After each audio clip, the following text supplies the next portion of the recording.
제가 사회자 현황 공통질문 3가지를 드렸는데 그중에 두 번째 질문, 보험보수 진영의 후보 단일화 문제와 관련해서는 4분 후보들이 입장을 많이 달리했습니다.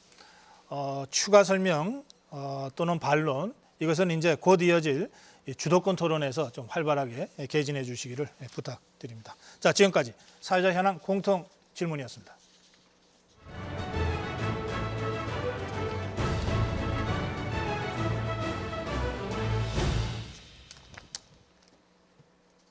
네, 2017 대선 자유한국당 후보자 경선 토론 진행 중에 있습니다. 첫 번째 주도권 토론을 지금부터 진행하겠습니다. 두 분 먼저 하고 조금 있다가 또 두 분을 이렇게 하겠는데요. 이 주도권 토론은 후보자가 10분의 시간을 주도적으로 토론하는 그런 순서입니다. 단 나머지 3분의 후보께 골고루 질문, 최소한 한 번씩의 질문은 해주시기를 저희들이 요청드립니다. 그리고 10분을 효율적으로 쓰셔야 되니까 질문, 답변, 반론, 재반론 다 1분 안에 좀 해주시면 좋겠습니다. 그리고 아까 이인재 후보가 30초 찬스 쓰셨는데요. 그런 식으로 찬스를 적극적으로 잘 활용해 주시면 좋겠습니다. 자, 이 주도권 토론은 사전에 약속된 순서에 따라 홍준표 후보에게 먼저 그 순서를 기회를 드리겠습니다. 시작해 주십시오. 네, 우리 김관용 후보님에게 물어보겠습니다. 후보님은 그 지방자치를 오래 겪어 보셨고 실제로 또 몸으로 체험하고 계십니다. 만약 집권을 하게 되면 한국의 지방자치를 어떻게 바꾸실 것인지 자세하게 좀 말씀해 주시기 바랍니다. 저는 그 개헌을 통해서 분권 개헌을 할 것입니다. 그래서 국회에서 이루어지리라 봅니다만은 중앙에 집중되어 있는 권한을 지방으로, 권력을 지방으로. 지금 탄핵도 거기서 권력이 집중 현상이 나타나기 때문에 더 구체적으로는 자치조직권, 자치조직권입니다. 그다음에 재정입니다. 재정. 지방자치가 아주 가난하거든요. 또 균형이 안 돼 있습니다. 세수가. 이런 문제. 그다음은 이제 균형입니다. 균형. 이런 측면에서 적극 검토를 해서 집행을 하도록 하겠습니다. 네. 자치재정권은 지금 그 뭐 한 8대2로 돼 있죠. 네, 그렇습니다. 국세하고 지방세. 한 6대4 정도로 고치는 것이 맞겠죠. 네, 그렇게 가야 됩니다. 그 정도 하면 좀 지방자치 하기가 좀 나아지겠죠. 사실 뭐 시군에 재정이 부족해서 공무원 봉급을 못 그렇죠. 주는 그런 자치단들이 있고 하니까. 그리고 자치조직권도 그렇죠. 네, 그렇습니다. 예, 자치조직권도 사실 지금 행자부에서 다 치고 있기 때문에 사실상 지방자치단체가 자체적으로 시행하기가 굉장히 어렵죠. 어렵습니다. 그래서 예컨대 뭐 부시장, 부군수나 뭐 부시장 그거 하는데도 워낙 까다롭게 지금 규제를 하고 있어가지고 좀 그 시도지사한테 자유권을 부여하자 그런 취지죠. 네, 그렇습니다. 고맙습니다. 그럼 김진태 후보님에게 한번 물어보겠습니다. 후보님은 사실 국민의 70%가 탄핵을 찬성하고 있는 그런 마당에 정말 소신 있게 이 탄핵 반대하시면서 태극기 집회 현장에 가시고 하셨습니다. 사실상 그 젊은 의원님들이 전부 눈치 보고 있던 상황에서 그렇게 하기가 굉장히 힘이 듭니다.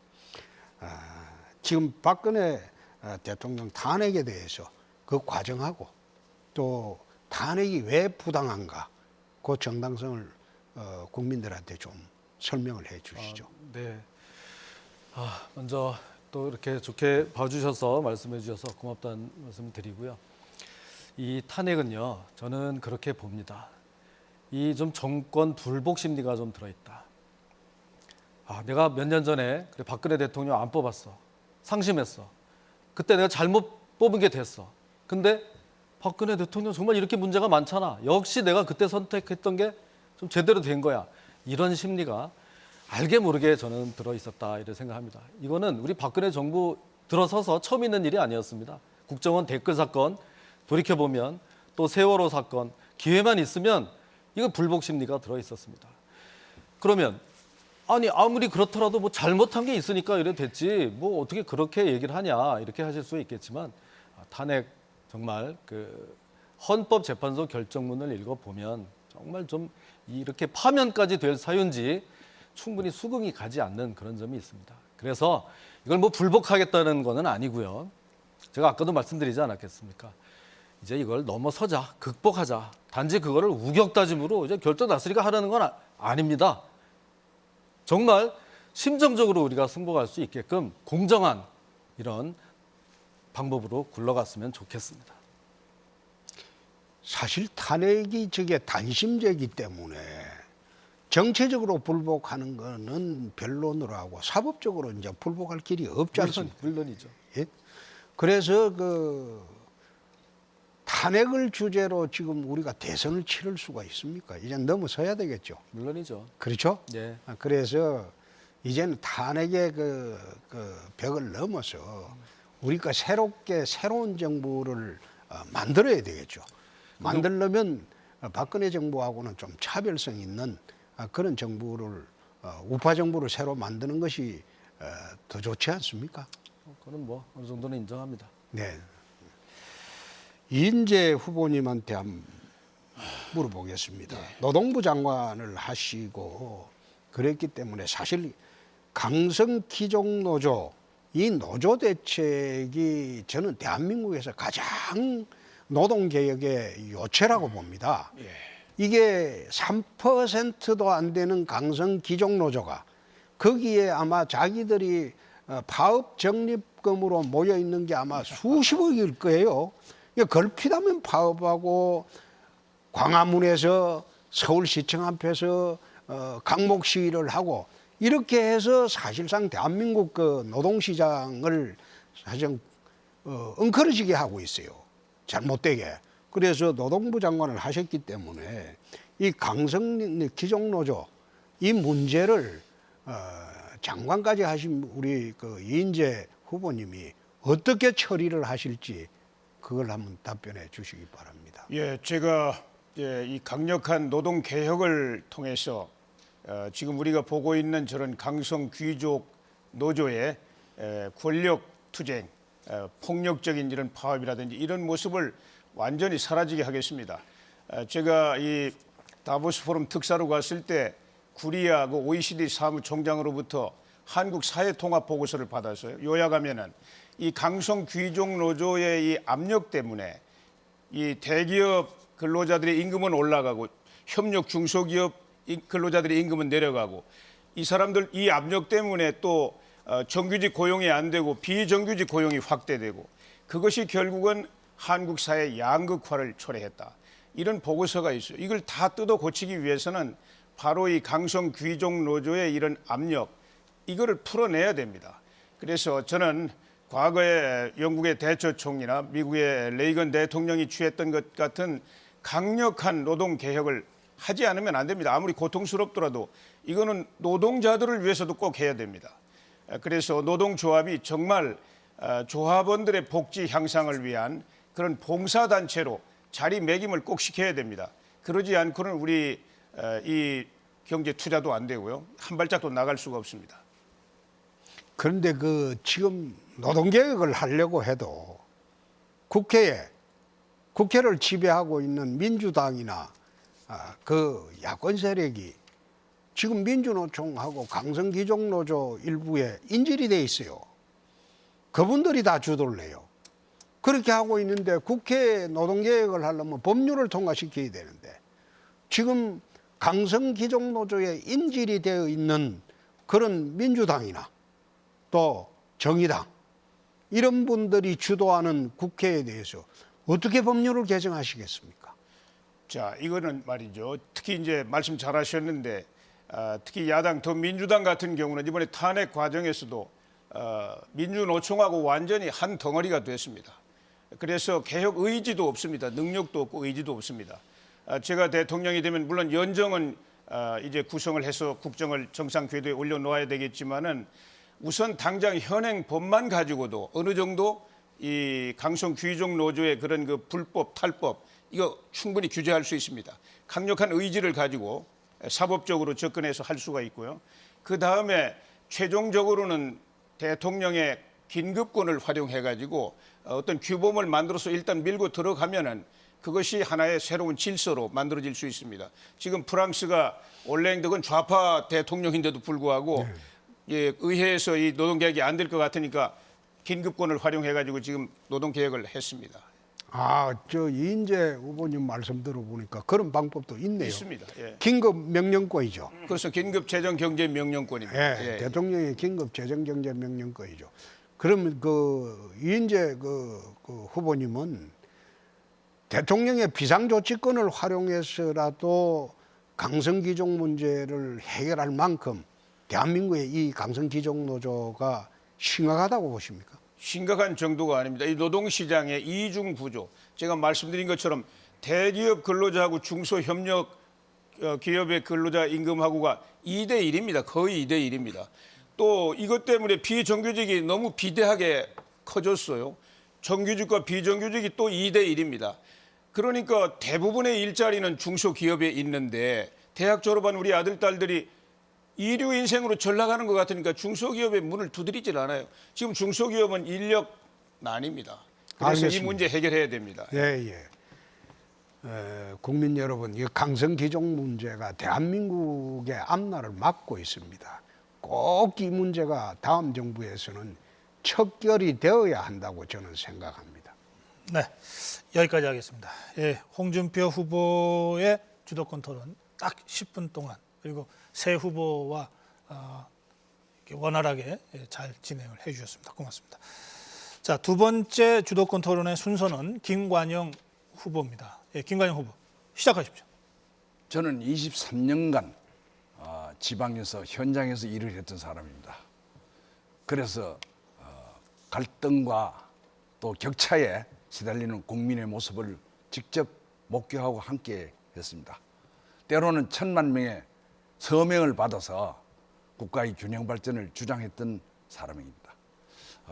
이인재 후보께 묻겠습니다. 경기 도백도 하셨고 또 지방자치 상당히 많은 전문적인 식견을 갖고 있는데 국가 균형 발전에 대해서 또 지방 간의 또 소득권과 또 지방 간의 격차를 어떻게 해소할 수 있는지 좋은 방안이 있으면. 예, 저는 뭐 철학적으로 지방 분권이 돼야만 지방 균형 발전이 이루어진다고 생각합니다. 왜냐하면은 지방자치단체에 강력한 지방자치권을 부여해주면 권력이 있는 곳에 기회가 있습니다.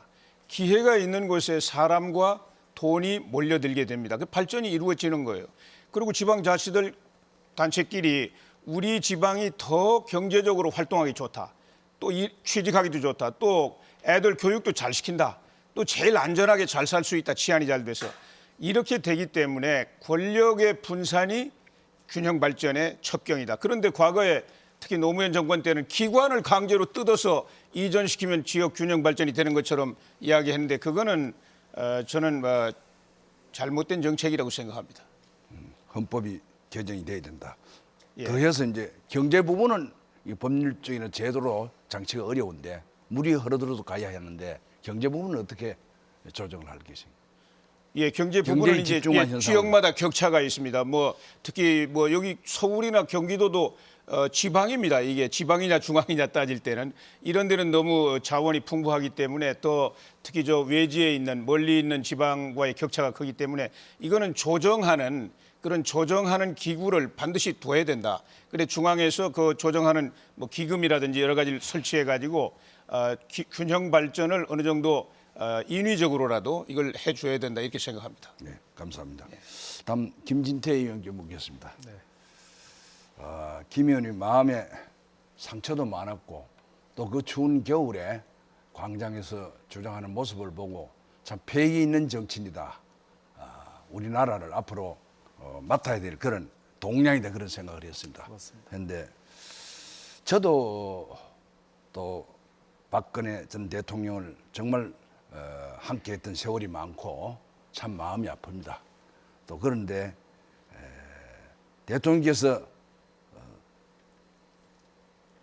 좀 살기 불편하시다면 삼성동에서 고향 구미로 오셔서 살 수 있도록 거처도 만들어 드려야 되겠다. 경북지사로 그런 생각을 하고 있는 사람입니다. 그런데 이제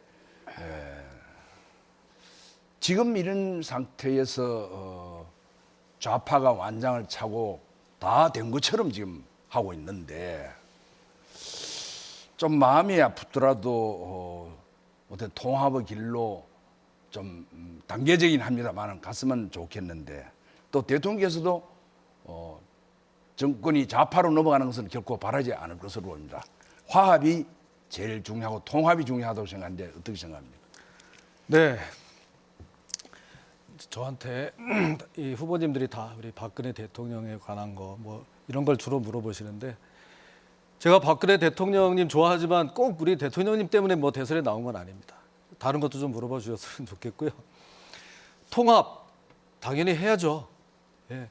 그런데 속은 아주 그냥 굼고 있는데 야 이제 다 됐어 그냥 덮고 가 이거는 안 된다. 저는 이제 그런 거죠. 그러니까 이제 또 이제 탄핵 얘기 뭐 안 할 수가 없습니다. 탄핵 되셨고 그럼 이제 앞으로 가야 되는데 또 이제 사건이 또 남아 있잖아요. 그래서 제가 이제 이만하면 됐다. 이제 무슨 또 여기다가 이제 뭐 구속까지 이게 말이 되냐. 좀 이제는 진짜 치유하고 탄핵을 극복하고 앞으로 가자. 그래서 제가 있는 겁니다. 그렇게 생각하는 겁니다. 예, 뭐 열심히 하시기 바랍니다. 좋은 시간. 예. 고맙습니다. 네, 감사합니다. 다음 홍준표 예. 후보님께 모시겠습니다. 홍준표 후보님도 보수 통합 대연정의 길로 가서 우선 기울어진 운동장에서 정권을 획득해야 된다 이렇게 보고 있는 저도 상당히 좋은 의견이라고 보고 지금 근래 이렇게 언론 미디어를 보면은 통합의 당사자가 어렵다는 얘기도 나옵니다. 나오고 또 만나는 사람도 보니까 조금 아직 후보로서 확정이 되지 않았는데도 가서 만나고 뭐 이런 것들도 뭐 느끼는 쪽에서 다르긴 합니다만은 후보 확정이 됐을 경우에 모습하고 또 지금 모습은 다르지 않겠느냐 이렇게 보고 다시 한번 그 문제를 좀 정리를 했으면 좋겠다는 그런 생각이 듭니다. 네. 사실 이번 대선이 역사상 처음 있는 날치기 대선입니다. 통상으로 대선을 하려면 1년 정도 후보 검증 기간도 거치고 정책 검증 기간도 거치고 당내 경선도 보통 한 넉 달 정도 하면서 서로 토론을 통해서 정책 검증도 하고 그렇게 해야 되는데 후보가 되고 난 뒤에 또 양당 각 당끼리 서로 국민들한테 내 정책이 이러니까 국민들이 판단해 주십시오. 이런 식으로 해야 되는데 이번에는 사실상 정책 준비도 할 시간 없었고 그리고 나라를 위해서 뭘 하겠다 이 인물 검증도 하기도 어려운 그런 대선이 되어 버렸습니다. 그래서 저는 사실 다른 후보님들한테 참 죄송스럽게 생각합니다만은 누가 되더라도 우파 대연합으로 가야 하지 않겠느냐. 그래서 과거에 알던 분들, 같은 당을 했던 분들을 만나서 만약 후보가 나오면 그 후보를 중심으로 선거 연대를 하자. 그런 이야기를 하고 다닌 것이지 제가 좀 주제넘게 후보가 된 것을 전제로 돌아다닌 것은 아닙니다. 아니고 누가 되더라도 지금 시간이 없어요. 우리가 지금 당이 나서서 본선 준비를 해야 될 그런 시점입니다. 그래서 그런 뜻이니까 오해를 안 해주셨으면 좋겠습니다. 도지사 재보궐 선거로 언론에서 아주 집중 조명을 받고 있습니다. 네. 같은 지사로서 좀 이해와 민망한 부분도 있다는 솔직한 심정을 전해 올리고 이번 선거는 사직생입니다. 곧 죽음을 각오하지 않으면 살아남을 수 없다는 그런 절박한 선거입니다. 이런 상황에서 다시 한번 우리 한국당의 정신무장을 아주 깊이 하고 또 이론적으로 행동으로 훈련을 다시 신발끈을 조아매야 되는 그런 상황으로 봅니다. 그런 상황에서 또 다른 분란에 또 말씀을 주셔서 좀 안타깝다 그런 말씀을 전해드립니다. 어떤 분란이라고 하는 도지사를 선거를 안 해도 된다. 또 선거에 대선에 올인하는 모습 같은 것이 잘 안 보이고 다 돼 있는 것처럼 그래 가니 느끼는 또 차이는 있겠습니다만은 조금 그런 부분에 좀 따듬었으면 좋겠다 하는 솔직한 심정을 전해 올립니다. 예. 요거는 막 찬스해 갖고 답변을 해야 되겠는데. 아니 하십시오. 지금 찬스 안 쓰시고도 할 수 있습니다. 끝나면 합니까? 예. 아니, 요거는 지금 저 시간이 바로 아직 답변을 좀 드리겠습니다. 1분이 더 남아 있습니다. 예. 계속 답변을 하십시오. 드리겠습니다. 예. 지금 도지사 임기가 한 1년밖에 안 남았습니다. 1년밖에 안 남았는데 제가 이게 도지사 보궐선거를 만들게 되면 지금 자치단체장 중에서 도지사 나오실 분들이 몇 분 계십니다. 네, 그럼 알겠습니다. 그 사람들이 나오면 연쇄 사퇴를 하고 예. 그 자리에 들어가기 위해서 공무원들이 또 연쇄 사퇴를 합니다. 그리고 그 찬스에서 쓰시기 바랍니다. 아니 아니 이건- 그걸 이야기를 그건 하게 너무 해줘야죠. 길어져서 길어져서. 길어진 게 아니라 네. 저것도 찬스에 쓰시죠 뭐. 예. 그렇게 하시면 뭐 정말 나라 사정이 어렵습니다. 모두들 힘들어합니다. 이제는 바꿀 때가 되었습니다. 국가의 시스템을 확 바꿔서 밑으로부터의 변화, 국민으로부터의 변화, 주장을 이제 담아내야 합니다. 그래서 현장에서 또 야전에서 일생을 보낸 저 김관용은 해결할 수 있습니다. 그리고 많은 사람을 만날 것입니다.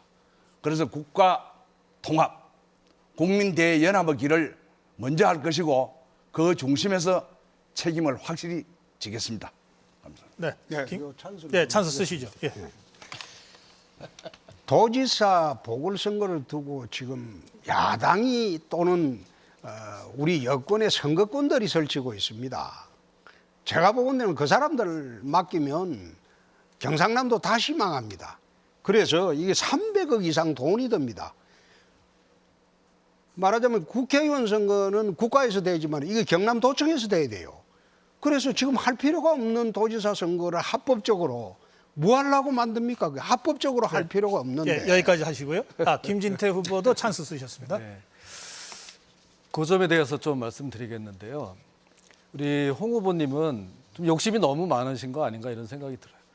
대선에 나오셨는데 경남도 후임 이 보궐선거까지 이걸 또 이렇게 잘 하시려고 꼭 그렇게 하시는데 하나만 좀 선택하셔야 되는 게 아닌가.